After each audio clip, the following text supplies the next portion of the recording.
In today's video, I'm talking about stress, which is something that we all face from time to time. The beginning of 2018 for me was not particularly stressful whatsoever, but the middle was a little bit, and the end was pretty stressful indeed. So during those times, I had to think to myself, what can I do to reduce some of that stress? And that's where I came up with these three things I'm going to talk about in this video.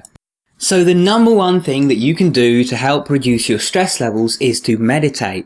If you're meditating regularly, you will have lower stress levels on the whole.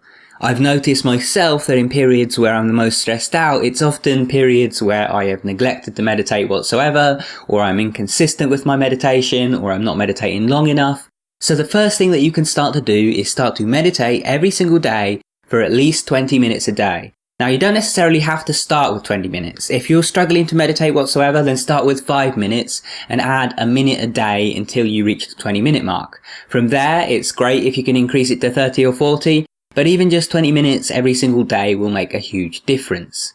Now, if you do want to learn how to meditate, I have a whole series on my channel, so just search for meditation on my channel or go to the playlist tab on my channel and search for the Meditation Complete Series playlist there.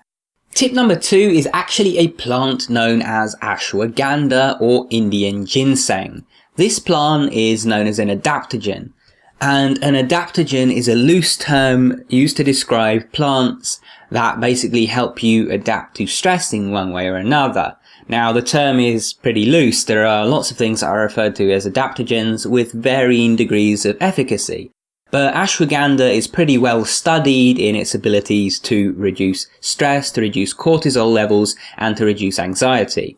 As far as I know, ashwagandha is available as a supplement in pretty much any country. I don't think there are any countries where it's sold as a medicine or anything like that. It's basically just an over-the-counter supplement. You might be able to get it from your pharmacy, you might be able to order it online.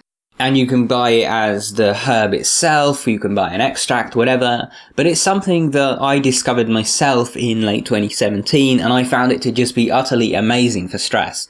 You might have noticed at the start of the video, I think I said that early 2018, I had basically no stress whatsoever. And that was also true of late 2017. And interestingly, that was the period when I was taking ashwagandha every day. Basically, it more or less completely eliminated stress. I still had anxiety, I still had other problems, but stress was it was like a nuclear bomb to my stress. It basically just wiped it out. So that's certainly something worth trying if you've actually been experiencing stress for a while. One thing I will say about ashwagandha is that it is not really an acute supplement. You don't take ashwagandha because you're feeling stressed and hope for it to go away immediately. It's something that you take every single day, and it may take weeks before you start to notice the desired effects. So just bear that in mind if you do decide to try some. One thing I suggest with different supplements and herbs that you might be thinking about trying is actually heading over to this website called examine.com and searching for it there, because basically they aggregate all the different studies about said herb or supplement, and they tell you the basic level of evidence that we have of certain things. So there might be, some particular herb that is supposed to increase muscle mass, and there are a few studies that say it does, but Examine might point out that, hey, these studies are kind of weak, they're not really useful, and so we can't necessarily assume that it does that. Examine is really good for basically finding out if something does what it says on the tin. Now, the third thing that I want to suggest to you is to take a little bit of me time. When you're stressed, you can often get overwhelmed with all of the things that you need to deal with. And that can be this kind of vicious cycle where you feel overwhelmed because you've got so many things to deal with, and because you feel overwhelmed, you can't get any of those things out of the way, so you can't relieve that workload and you can't feel better. Now, obviously, the solution to this is to force yourself to get some of this done, but sometimes that's easier said than done, and also you need to be aware that working on that workload is itself causing you some stress. So even if you're relieving some of the stress, you're also causing more. And so it might just be too much, and you might find yourself too overwhelmed, and you might find yourself stuck. Taking a bit of me time, some time to relax, some time to kind of do something that isn't related to your work, and just to shut off and not think about work, not think about other responsibilities, is really, really helpful, because it gives you a little bit of time to unwind, so that when you take on those responsibilities, you're not too wound up already, and you don't end up basically going off the deep end and ending up completely overwhelmed.